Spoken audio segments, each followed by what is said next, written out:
Good morning or good afternoon, ladies, and welcome to this week's installment of Torah with a Takeaway. We are now this week in Parshas Bo, and Parshas Bo has a lot in it. The last few plagues. It talks about Korban Pesach. There's over 60 mitzvahs connected with Korban Pesach. But what we're going to deal with is Rosh Chodesh, which is mentioned in this week's Parsha. And we're going to cover a lot of different things about Rosh Chodesh, many different aspects of it. So we'll get more of a familiarity and hopefully will give us a big inspiration. Rosh Chodesh is tomorrow. No, Thursday. Yeah, right. Tomorrow night. Well, okay, so yeah, tomorrow night, which is Thursday.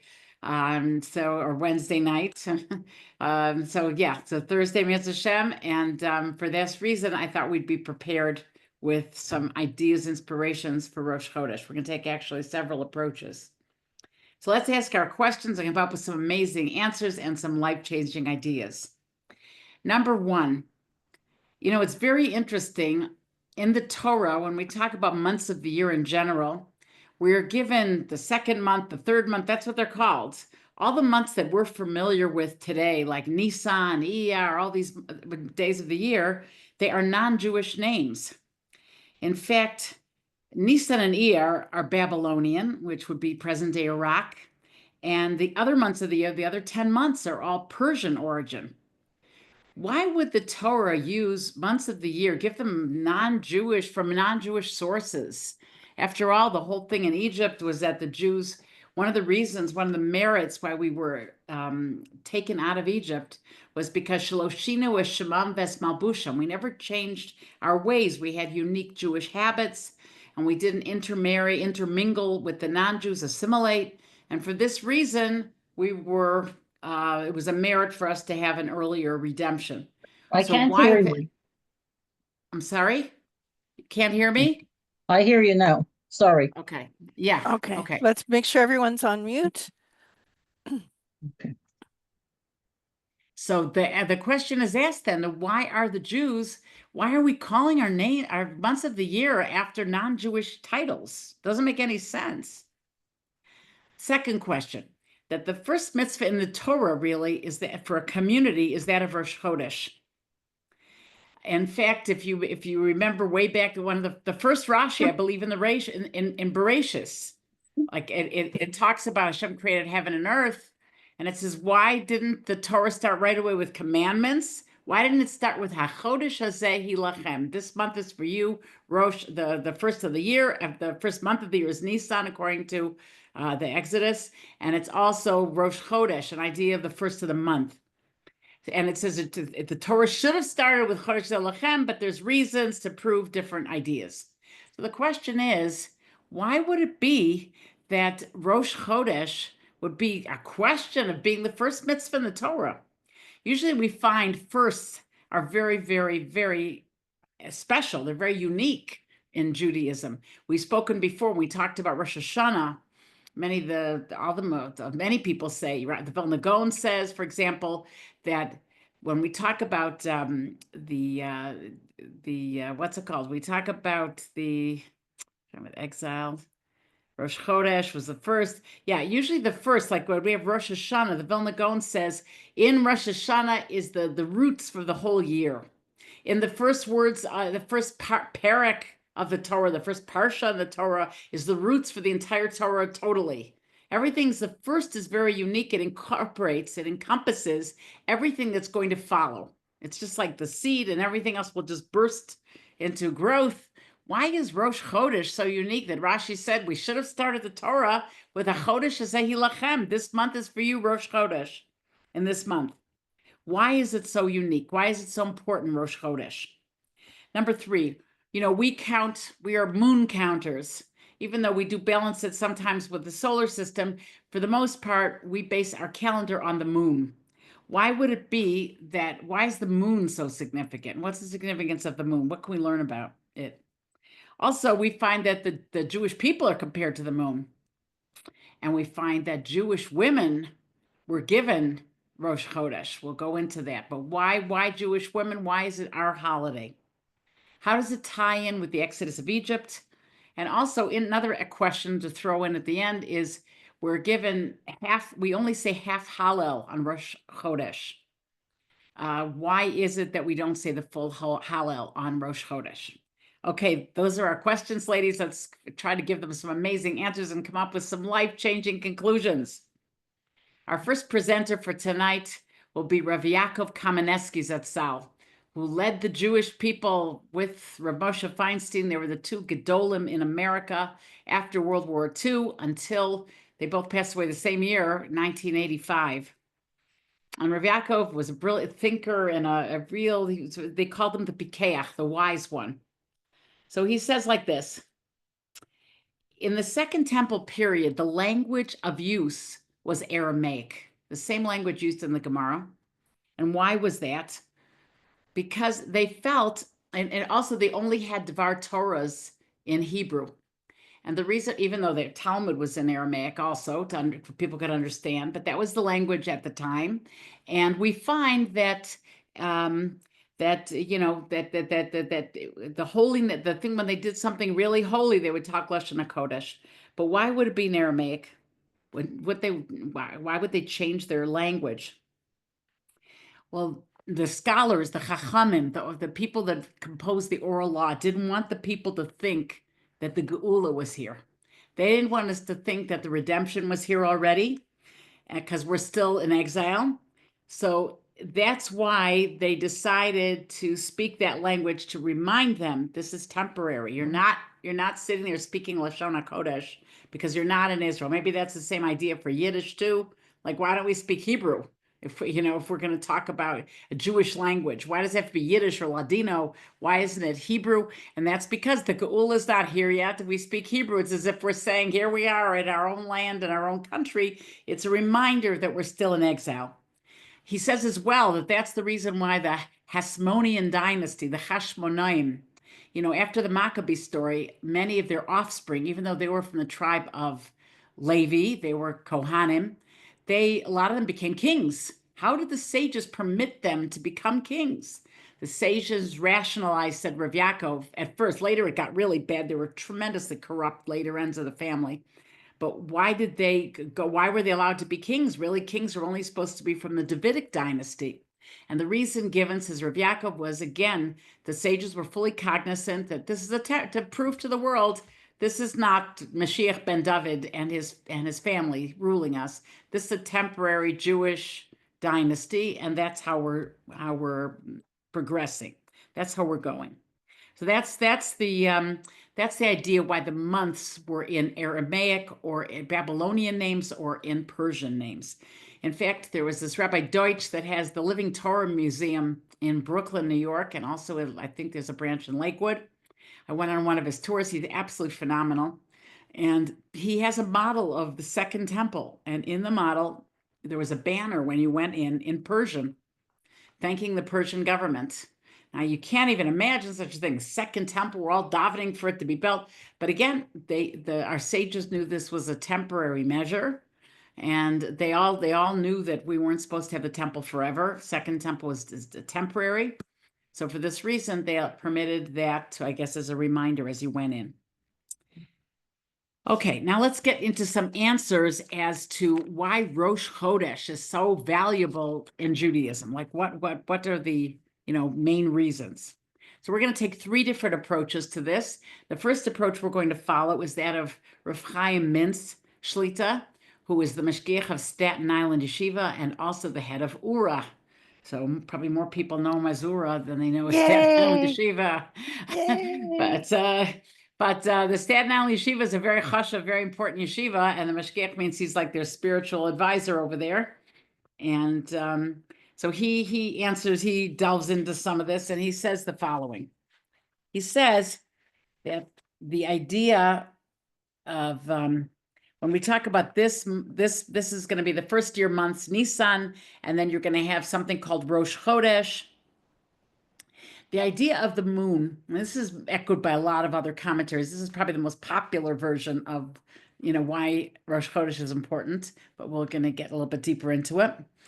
It talks about the moon is a very, the whole idea of the moon is that it constantly renewing itself once a month. It starts as a speck on the horizon, and it grows until, fully grown, and then it gets smaller and bigger and smaller and bigger.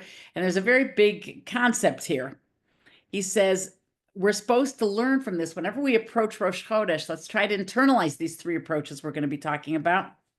He brings down from the Mesilas Yesharim in the 6th chapter. The Mesilas Yesharim, Moshe Chaim Luzzatto tells us the following.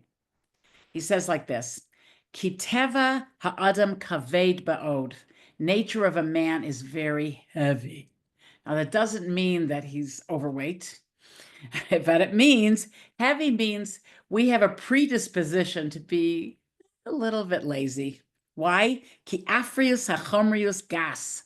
Because it's thick and dense, something that's finite. It occupies a lot of space. It says, Adam Yesodo Me'afar. We say in our tefillas in Rosh Hashanah, man is created from dust. He's but dust and ashes. Dust means he comes from dust. Dust is totally, even though man is made out of water, there's a lot of water in a human being, and there's fire, another one of the main things that are in the universe that things can be made of. Predominantly, man is made of dust. Al kain lo yachpot adam b'torach u'malacha. Therefore, normally people don't want to try so hard or work so hard and to work. Umisha rotzel is kos lavodas habaris brach, and whoever wants to merit serving God, tzarich shisgaber neged tivo. He has to go against his nature. Visgaber, visdares, and he has to overcome it and try to have alacrity. She'imhu meiniach atzmo biyad kaveduso. If he leaves himself in the hands of his heaviness, vadai hu shelo yatzliach. He for sure, this is the Mesilas Yesharim say, you're a guarantee if you let yourself go on cruise control, if you let yourself go the way you were created, you will not succeed. He says it like emphatically. The Mesilas Yesharim is a very important lesson here. That we are not here in this world to go on cruise control. We can't go on cruise control because by nature we tend to there's a magnet like inside of each one of us pulling us down. Stay put. Just take it easy. Take life easy. Because when we have fire, ruach, which is like wind and water, they don't draw a person like dust. So people don't want to, now. So what does he say, Rav Chaim Mentz? He says it was a great kindness that God gave us different seasons, different times. When a person knows the night is coming, he can work harder because he knows he's getting a break. He knows Shabbos is coming. He knows Yontif is coming. And also that breaks up your day. You're going to, Hashem made it the koach of sleep. We have, we're going to sleep, we're going to eat, we're going to do something because a person could not work forever. No human being. We're not made like that. That's not our makeup. We have to have off times. And that's why God made seasons. And what happens is by all these changes, be it the season, be it the day, be it the times, all these things, what they do for us, besides giving us a feeling there's a goalpost, there's something we're going to have a vacation in 1 week. We're going to have winter break in America right now. It's coming up. You're going to have a break. People can keep going because they know there's something that's going to slow them down for a bit. They'll have a change here. Changes really help. And, and the whole idea, Chodesh, we talked about Rosh Hashanah is Chadash. You're supposed to make yourself new.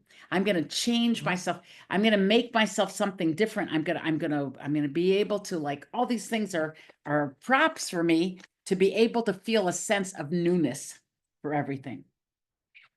Now it's interesting, specifically men who have to learn every day. Learning is easier, says Rav Mintz, than davening. Even though learning can be hard if you don't have the makeup for it, but learning, at least you're going to be doing new material, newness. Whereas if you sit and daven, you're davening the same mincha you davened yesterday.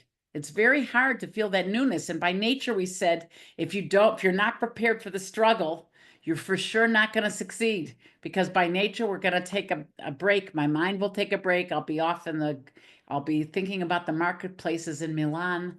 I will not be concentrating on the work that's ahead of me because I'm going to get all distracted from all kinds of things. So these things all take away from me. So he says a person should always think I'm in a war and every day is a struggle.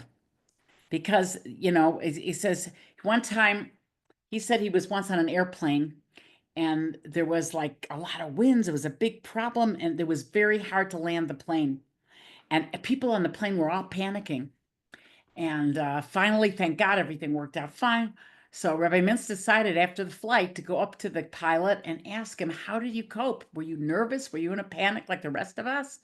And the pilot said, I wasn't in a panic. You know why? I was concentrating on how to find an out, how to find a loophole, how to find a way out. Like, what should I do? I was so busy trying to figure out a new idea of how to deal with this new problem. I didn't have time to panic. So that's a very important thing for us to do. If we look at every davening, every paragraph of davening is something new, like never before, we can infuse it with newness, and that gives us more life and luster to our prayers than if it's just same old, same old. A person should know no two davenings are the same. Nothing is the same. No 2 days are the same.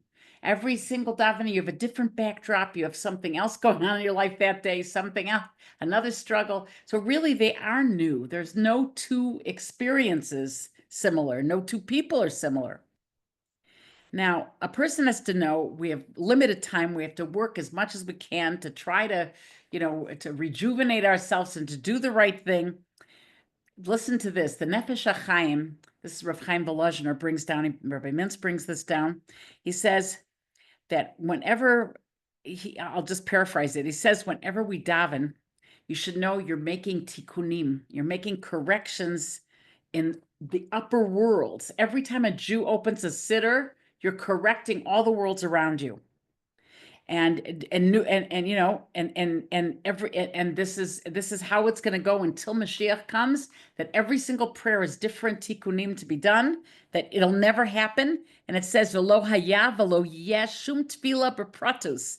There wasn't and there won't be any detail in prayer. Doma lechaverta shekodem la v'acharei klal.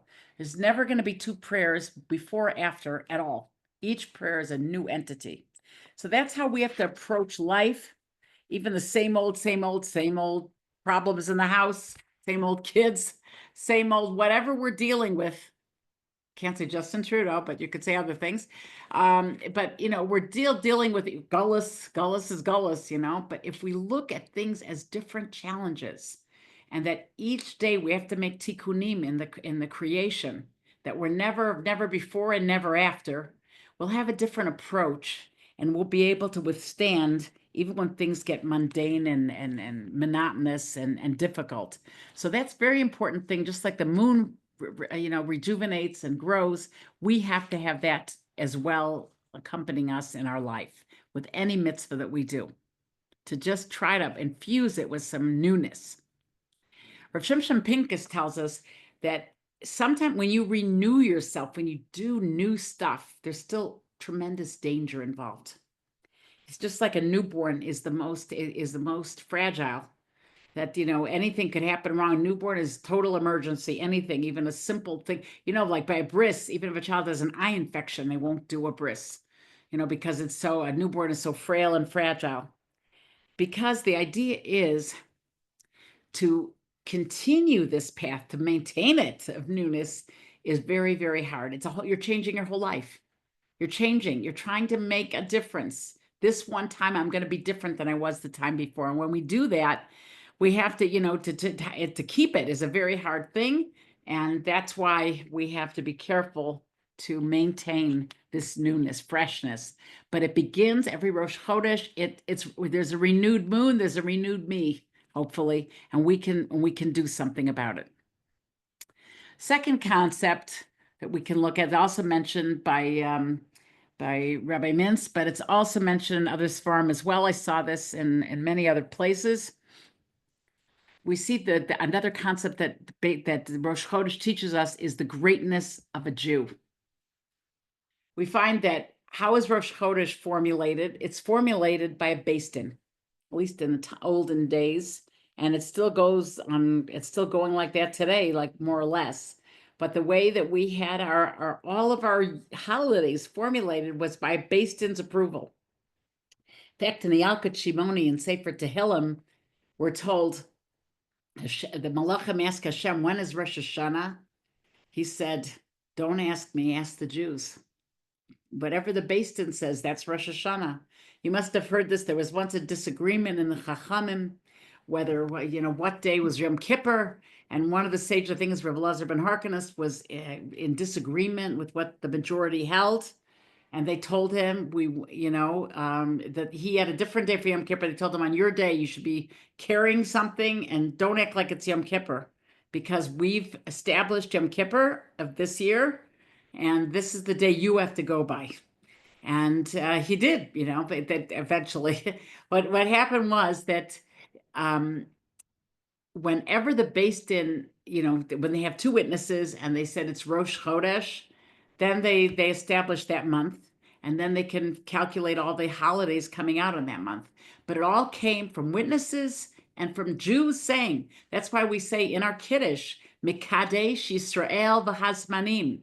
It's not just Mikadesh Hazmanim, that the holy days are holy. It's telling us that you first sanctify the Jewish people, that they can, so to speak, partner with God and decide when is going to be a holiday. And from there comes the holiday. That's phenomenal when you think about it. So the Alter from Slobodka tells us that Adam HaRishon, the first man, counted by the sun. Our forefathers counted by the sun. Only after the giving of the Torah, Hashem gave the power to the Jewish people to establish Rosh Chodesh. And then from there, we went according to the moon. And you can have a child, if you do all the calculations for how a bar mitzvah works out, there's 2 Adars. It could be a child 13 months ago was his birthday, and he's not a bar mitzvah until it comes out to, until it comes out to be his birthday, or the opposite. It could be a boy that's before his birthday, really, but his birthday is the 13th of Adar, or whatever it may be. If it was last year, 2 Adars, and he was born on the first, and when it's a regular year, you have to do all the second Adars or on the first month. It's less than a year, and yet he's a gadol. He's a gadol according to what the Beis Din says, and there's many other halachas like that as well. Now the Mikra Kodesh, they're called Kodesh. Now, how does a Beis Din have this power? We see the power of Torah. When a Jew really tries to throw him or herself into keeping the mitzvahs and doing what's asked of them by Hashem, it gives him the power to rule over creation. This is something, again, to ponder when we think of Rosh Chodesh. Torah gives us the power to rule over creation. Amazing thought to think about. Now, the third approach that we're going to deal with now is that of Rav Shimshon Pincus. Rav Shimshon Pincus has a different approach, and in fact, he connects his with how does it connect with Exodus of Egypt. He says that when the Jews were enslaved in Egypt, it was like pregnancy or labor, like difficulty, and it got harder and harder and harder and harder. And then when they left Egypt, it was like a birth, a relief. And each Pesach, we have to renew ourselves, like they were, where you're cleaning, scrubbing your whole house clean, and you're supposed to feel like a brand new person. Like physically, you've really gone through everything to make sure you're going to be a new entity. But what is a person? Says Rav Shimshon Pincus, scientists feel we're like an animal, albeit with a brain in our head. We're just like a gorilla or a chipmunk, or just a little bit more brainy. But that's not the truth. That's not true. We believe that man has a unique ability to cleave to Hashem, to have dveikus, that no other being has. How is that? So he says, by using our mind that only man has, no other animal has the type of mind that man has, to understand the deep understanding that man has, that through that deep understanding, he can connect to Hashem. But what is the connection? How does he do it? Well, it says Dibur is Chibur, speech. God made a unique gift when he created the world that he used 10 utterances to create the world. Why did he have to use 10 utterances? Why didn't it just happen? God could do anything, this to speak, so to speak, and we can't even understand what speech means by Hashem. Speech really, we believe, is the bridge between the spiritual and the physical. You express an idea, you express a feeling, a thought. Like even though parrots can speak, their speech is just parroting, it's just mimicking. A human being has this ability to really come and really think things over, really thinks things over. That's why it says Hamanti ki adaber. You want to have amuna? Talk about it. It makes you feel it. So when God created the world through speech, he was concretizing his previous thoughts, which were to create man and the world, etc. It's making it, that's a physical bridge connecting the two worlds. And when we speak, often you lose something in speech in a way because you're concretizing it. Before it was just in your head or in your heart, and you're concretizing it. It's not always as powerful once you say things too much, but it makes it physical. It makes it happen. So what we see here was by speaking about Amuna, it makes us more of a believer. By expressing an idea, a thought, a feeling, we concretize it. It's the glue that makes us closer to Hashem. We have to talk to Hashem. That's what we have to do through davening, through learning. Whenever we're learning, we can have in mind that this is how we're connecting to God's, so to speak, mind. We're connecting to our Creator by doing this. This is what we're doing by connecting, using our mind. Victor Miller tells us that there's a unique thing about being alone. If people have to live alone for whatever reason, there's a very big advantage. Even though there's a lot of disadvantages sometimes, there's a big advantage. The advantage is Moshe Rabbeinu, for example, was a fugitive for 40 years, ran away from Paro after he killed the Egyptian. He ran away. He was a shepherd for Yisro. He wasn't married yet. He was alone. And he was unique in being the greatest leader of the Jewish people that ever existed. And yet he never had a teacher, never had a Rebbe. We're so big on having a Masorah. You're supposed to have a transmission from, previous generations. Moshe Rabbeinu didn't have that. Moshe Rabbeinu was alone. So how did he become Moshe Rabbeinu without a Rebbe? So says Rabbi Victor Miller that when a person is alone, you connect more with your Creator. You don't have the distractions of other people. And it's good. That's why, like Breslov, other Hasidim were very big on Hisbodedus, being alone with her Creator. Spending time alone is very valuable because that's when you can really contemplate what you're here in the world for and do something about it. So, any case, we find that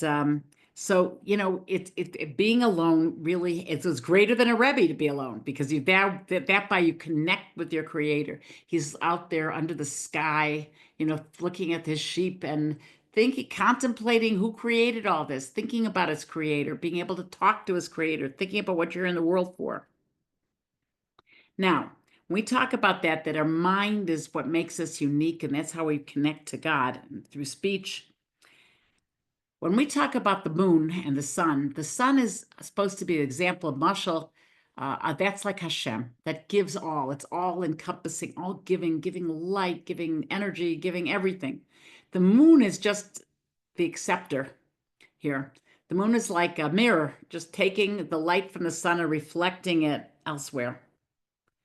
When we find that Rosh Chodesh comes, we talk about every shul, when they talk about Rosh Chodesh, they say there's the molad. That's the moment Rosh Chodesh begins. What is really the moment, the molad? It's the moment that the moon has a slight pivot and turns toward the sun. And that slight pivot is Rosh Chodesh. In other words, when Bnei Israel use their minds to tune into Hashem, they're pivoting. They could be thinking about themselves, but instead they make that slight turn toward God, toward Hashem. And what happens?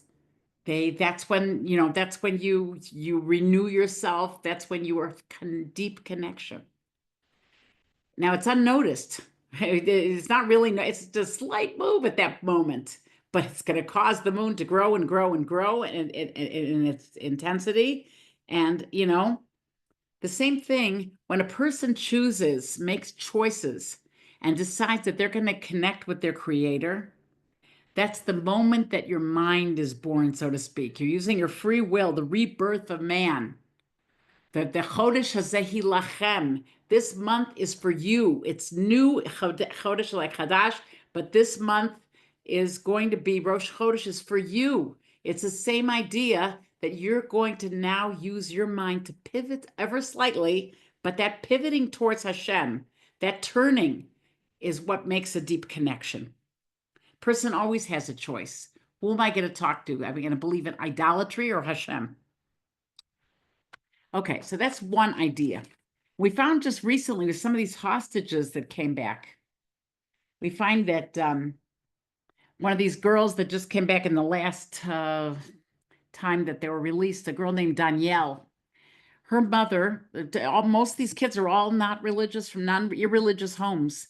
Apparently her mother was at the Kosel one day, and a frum lady came up to her and she says, do you want to, she didn't know she was the mother of a hostage. I'm sorry, this is before the daughter was taken hostage.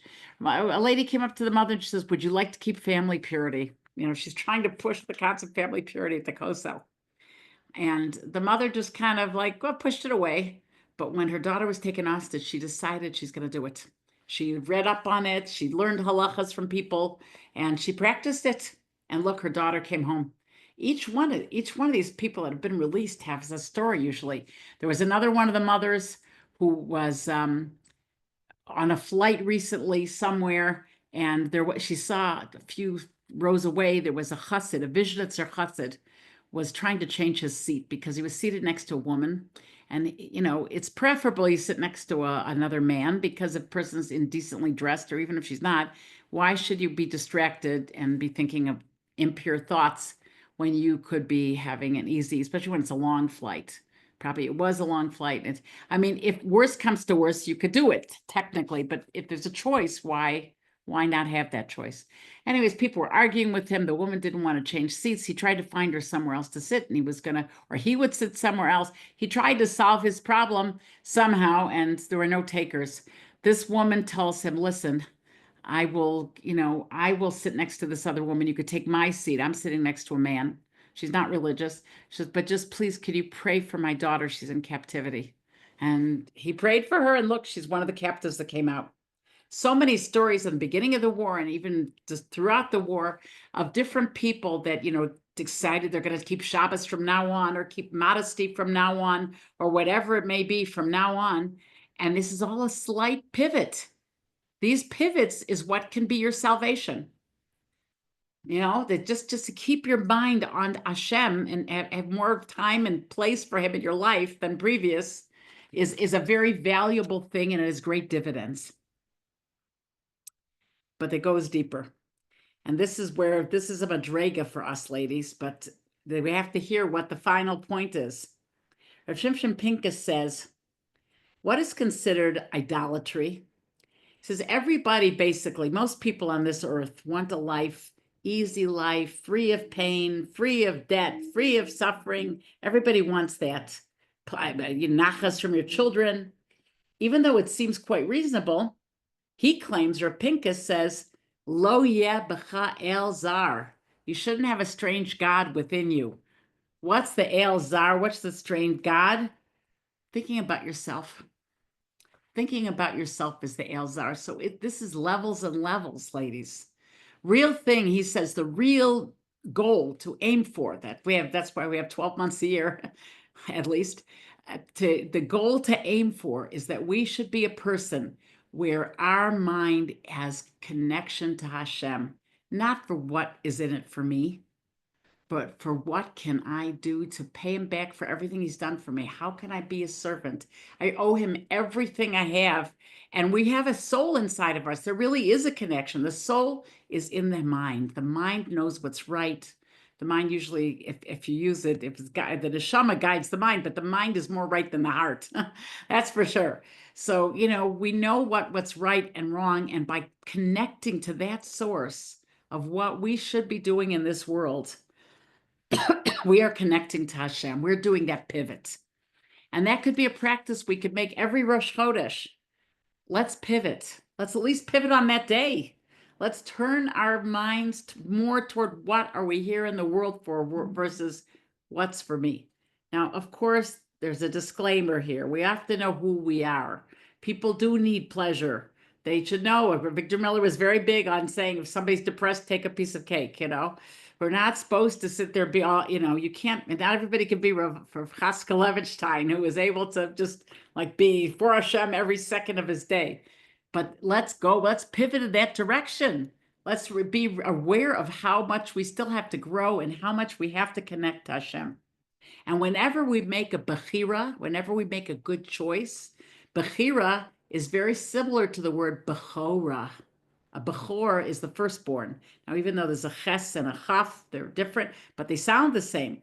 And that means when you make a choice, you are making a conscious decision. What's firstborn by me? What's the most important thing by me? What do I need in my head? Who am I turning to? Am I turning to myself all the time? Or am I turning to Hashem? And when we turn to others, that's the best way to get into Hashem. We talked many times about this concept. Chesed is the way by being outside of ourselves. That's the easiest way to become more of a religious person. So a small turn can make all the difference. And then by the middle of the month, you're at full moon. You have a Pesach, you have a Sukkot in the middle of the month, but then it wanes again. And then if you don't keep that pivot going, it goes back to the way it was before. We can fall. But when we talk about where does your mind go, Rav Pinkus adds on and he says, what gives us pleasure? That's really what we have to focus on. Because what gives us pleasure is what's the most important thing in our lives. Like it says in the Mesilas Yesharim, in the what's it called? The Path of the Just, from Rav Luzzatto. Ha'adam lo nivra ela lis'anag al Hashem. A person is only created to have pleasure in Hashem. The zehu atanug amiti, because that's real pleasure. Everything else is temporary, and it only lasts for 5 minutes or 10 minutes. Like, what is it already? But pleasure, feeling you've overcome your nature. You've done something spiritual. That's a pleasure that you can savor for a long time afterwards. So where are we pivoting toward? Where is our pleasure? Where do we feel our pleasure is? And we have to turn toward it. So it could either be a slight turn, like these people that took on small commitments, and there's a lot of tzaddikim that have a commitment, by their grave site that says, pick a Kabbalah, accept upon yourself something. And if you do, then I promise you'll have, Hashem will answer your prayers. There's an idea of pivoting. But the ultimate pivot is in your mind, and it's supposed to be to what gives us the most pleasure. What's important to us. So just from turning, the Jews were on the 49th level of idolatry. They were saying that the angels and malachim were saying, halalu of de avodah zarah, v'halalu of de avodah zarah. These people serve idols, and these people serve idols. But that pivot makes all the difference. Now, Rav Pinkus mentions also, that's your head. So it all begins with the head. But the truth is, the head is what is the closest to heaven, especially by a human being. Even a giraffe bends down, because I saw this in a sefer in Pirkei Avos. I don't remember which parish it was. The animals bend down because that's where their source is. Their source is the earth. A human being stands erect. He's the only one that can stand completely erect, because he really has a deep connection with this creator. He's both. He's an animal on part of him, but at the same time, his head is connected to Hashem, is in the heavens. But how we're going to keep that pivoting going, the main thing is your neck. Your neck is what connects your head to the heavy duty to the body that's thick and full of physicality. And that's why when we do shechita, the slaughtering is on the neck. The neck is where the blood is, from the heart. To bring your ideas from heaven down into your body is a very narrow path. It's a very narrow bridge. It's not so easy. But that's to teach us the neck. All the senses are in the head, because the head is really, we would be nothing without a head. The head is everything. But we have to make it real. You know it today, but you have to make it real into your heart. That's called das, says the Sibshim Pincus. That das means you not only know it theoretically, but you feel it. You feel that the main thing in life is your spiritual life. And that's what you want to make sure that you're not going to lose. And we're given tests every single day. Many times a day, we're given choices. What's going to be the Bechora of our Bechira? What's going to be the mainstay, the main thing we're focusing on, our pivot? Where is our pivot? Where is our interest? Where is our desire? Where are we leaning? That's what we have to take stock every once in a while, especially Rosh Chodesh. Where are we leaning? Where are we headed? And that's very important. That's our whole life. We have to know where are we making, where are we placing our approach in life. Okay, so those are the three approaches. We've mentioned them. One is how everything is rejuvenation, a newness. That's not what Rosh Chodesh should be reminding us of. Number two, our great potential through Torah, how the great rabbis were the ones that convened when Rosh Chodesh would take place. And we count by the moon, because the moon is always growing up and down, and that's what a human being is. We're not supposed to stay the same. And three, where does our brain turn on a higher level and to derive pleasure? The tie-in with Egypt is that just like this was the birth of the Jewish people, this is the birth of the new me. That I'm going to try to follow the moon, follow the path of the moon, and make the new me. We say there's another moon lesson. We find that the Jewish people, the Sfas Emes says the Jewish people are very similar to the moon, because even when there's nations of the world go by the sun, they count by the sun, they go by the sun. In other words, when life is good, we're here with you. When life is bad, leave me alone. I'm going under my blanket. A Jew is supposed to live in the dark. Even when there's dark, we still are trying to do the same thing that we're doing when things are easy. That's what the Sfas Emes tells us. That's why we are moon people. We find that the Sadegera Rebbe brings down that the moon begins as a dot. The Jewish people are the smallest of all nations. I think it's 0.2% of the population at large. And even when we're small, we're still very significant. We're very important. Rav Zalman Sorotzkin Zatzal tells us a very interesting thing about the moon and why the Jews are compared to the moon.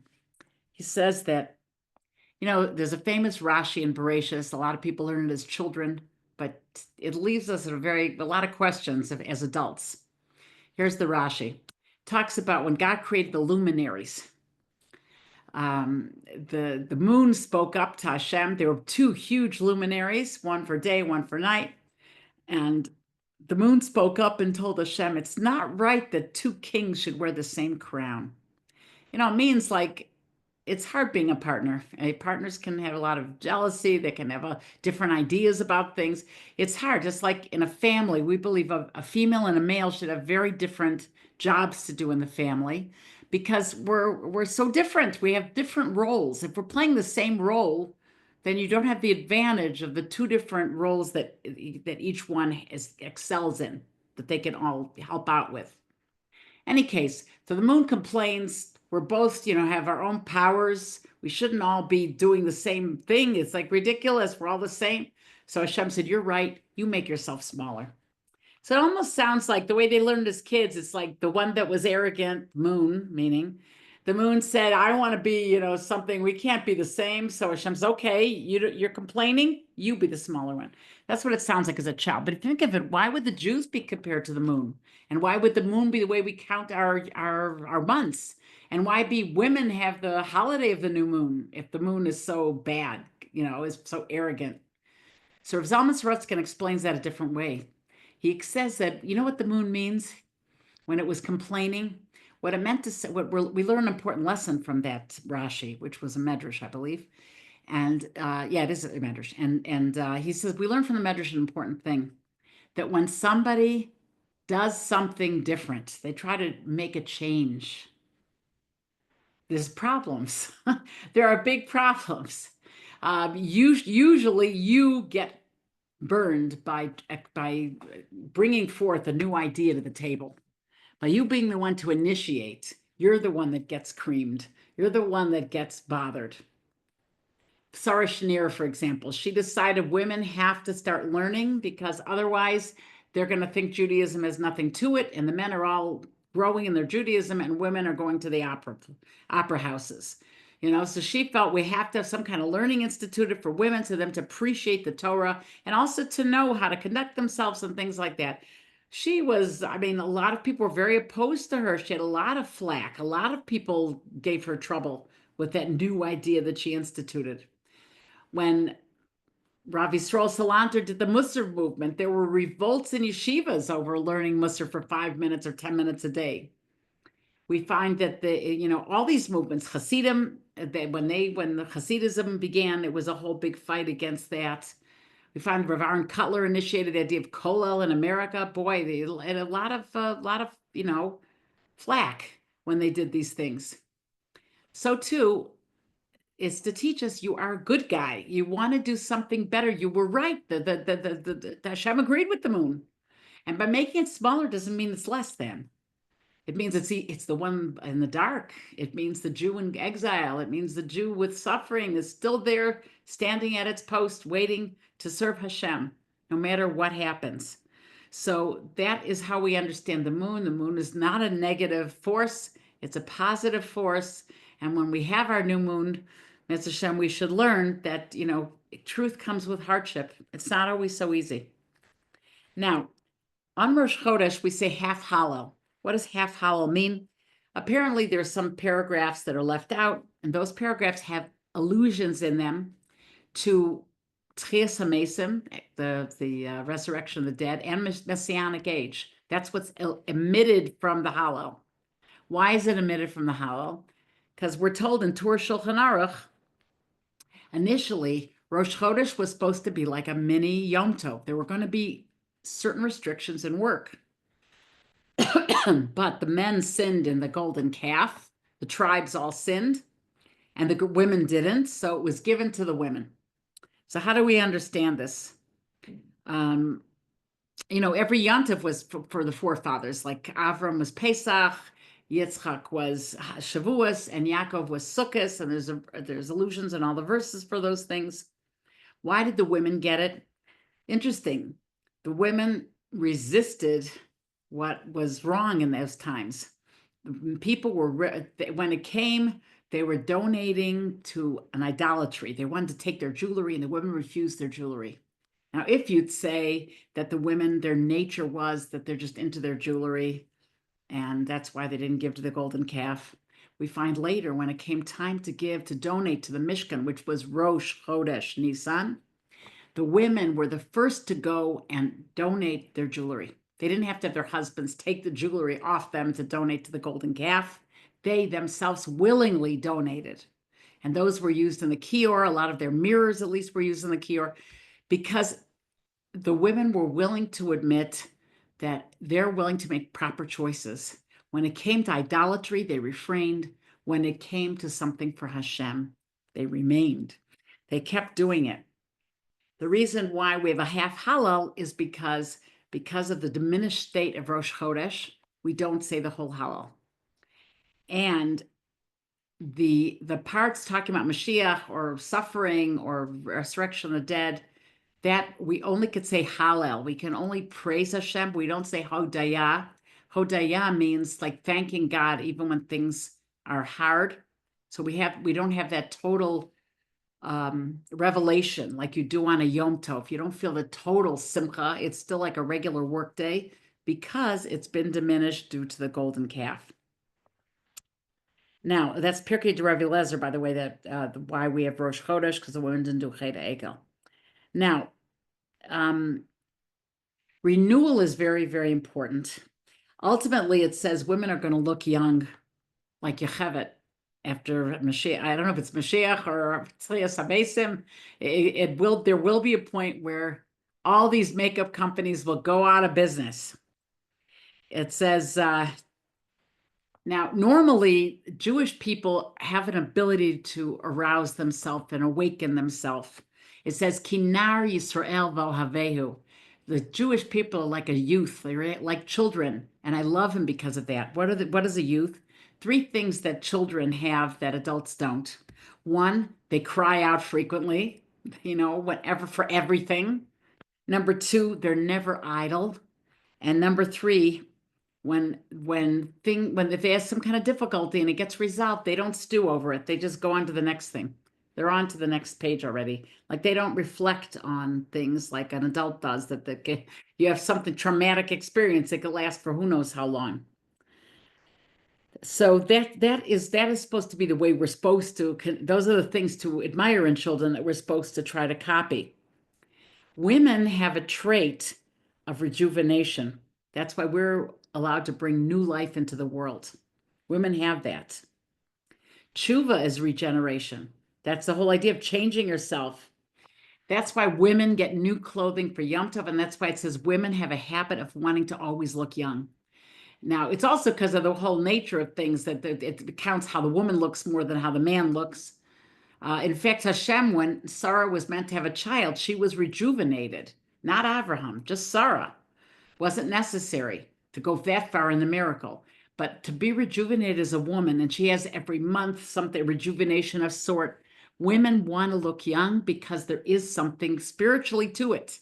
That idea here, so I'm advertising for all the makeup companies, of course, but the reason for all of this is because that by rejuvenating, we are saying we can change and grow. Now, of course, it could be used in a bad way, but the Biala Rebbe from Switzerland says the fact that women want to change, they want to grow, and that's why they didn't serve the golden calf, and that's why they merited to get Rosh Chodesh. And he said that what they got Rosh Chodesh, okay, that they don't do laundry and sew, if it's that your minhag. Some people have a minhag, they do laundry on Rosh Chodesh.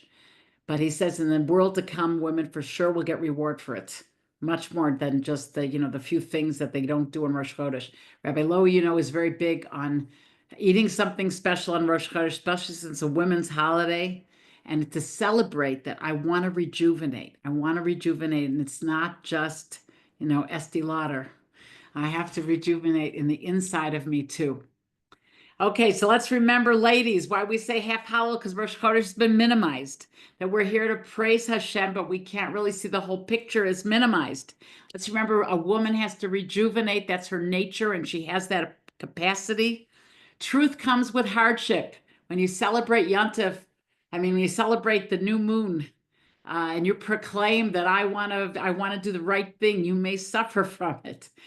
And we're small, we're a little bitsy itsy moon, and we start out like that, but we're the greatest. We become the light to all the nations. And remember that we're supposed to rejuvenate. There's a great potential all the Jews have through Torah. And where does our brain turn? And especially in pleasure, where does our brain turn? What's the main thrust of our life? Are we going to change the thrust of our life?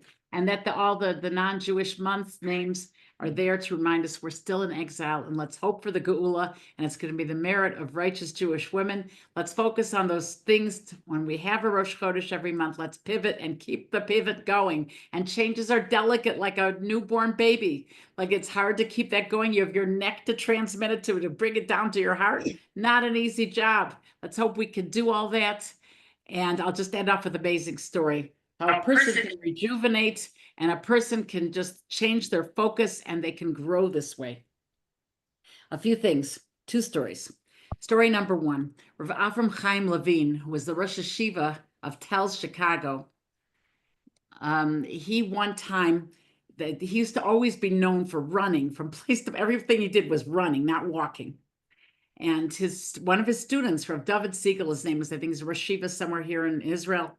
He once asked him, Rebbe, why do you always run? And he said, David, the reason why I run is because to sit idle and do nothing is the biggest chil Hashem. It's the biggest desecration of God's name. It's like saying that life doesn't have a purpose.